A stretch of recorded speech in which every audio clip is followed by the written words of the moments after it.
আসসালামু আলাইকুম। আপনারা ভালো আছেন?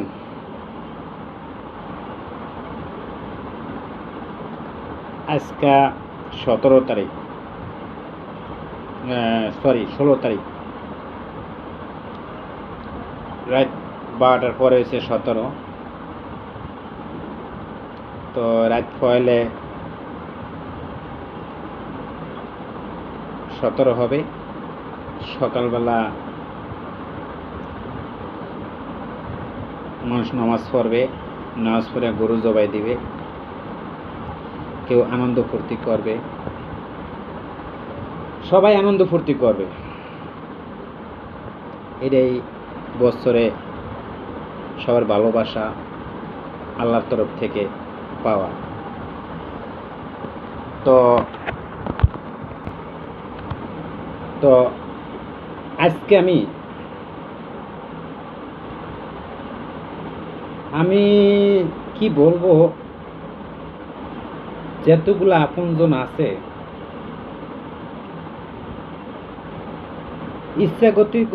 ইচ্ছাগতি আমারে ফোন দেয় না।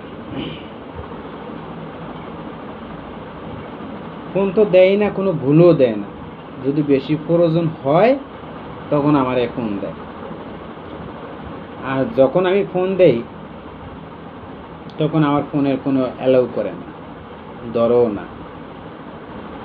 যাক, সেটা বাদ। আজকে আমি কি করলাম, মেসেঞ্জারে, হোয়াটসঅ্যাপে, ইমোতে, ফেসবুকে সবারে মেসেজ দিলাম, এমনকি ফোনও দিই, ফোনও ধরছে না। সেই মানুষগুলোর পরে প্রতি কি আমি ফোন ধরবো কি ধরবো না, আপনি একটু বলে দেন।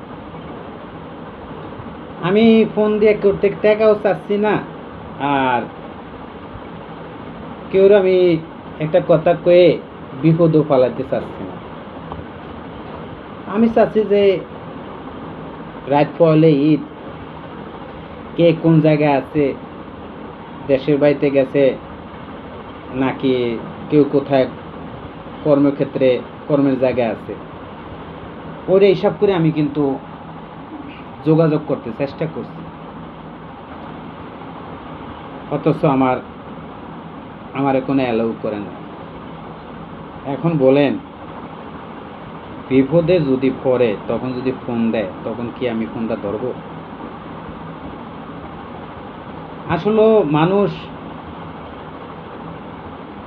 কথা আছে না, কেউ টাকার অভাবে দৌড়ায়, টাকার পিছনে দৌড়ায়, আর কিছু কিছু মানুষ আছে তার অহংকার নিয়ে দৌড়ায়, তার অহংকারে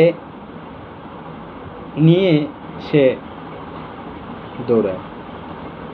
তো অহংকারে কি জানেন, পতনের মূল।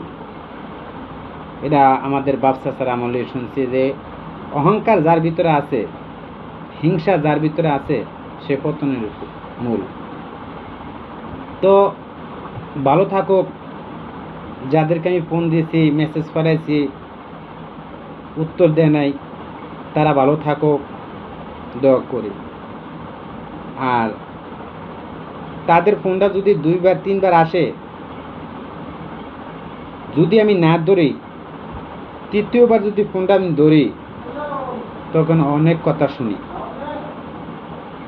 ঠিক আছে, লাগলে হেরা বিশ্ব জয় করে ফেলাইছে, আমি বিশ্বরে মানে এক ঠেলায় এক কোণা নিয়ে গেছি, এত বড় অপরাধ করছি। হ্যাঁ, মানে এমনভাবে কথা বলে। তো এর কি আপন মানুষের কাছ থেকে কি শোনারা উচিত? তো ভালো থাকবেন আপনারা, দোয়া করি। আল্লাহ হাফেজ। আমি ভালো আছি। ঈদ মোবারক, ঈদ মোবারক।